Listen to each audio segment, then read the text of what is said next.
is a weekly test of the NOAA Weather Radio All Hazards Warning device for station WNG704 in Hibernia Park, Pennsylvania. During potentially dangerous weather situations, specially built receivers are automatically activated to warn of the impending hazard.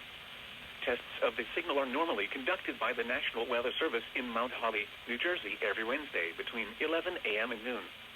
If there is a threat of severe weather during the normal test time, the test will be postponed to the next good weather day. Reception of this broadcast, and especially the warning alarm tone, will vary at any given location. This variability, normally more noticeable at greater distances from the transmitter, can occur even though you are using a good quality receiver in perfect working order.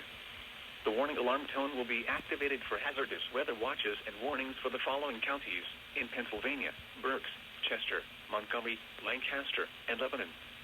In Delaware, Newcastle. And in Maryland, Cecil, including Chesapeake Bay north of Fools Island. This concludes the weekly test of NOAA Weather Radio All Hazards, station WNG704 in Hibernia Park, Pennsylvania. Thank you for listening to NOAA Weather Radio All Hazards.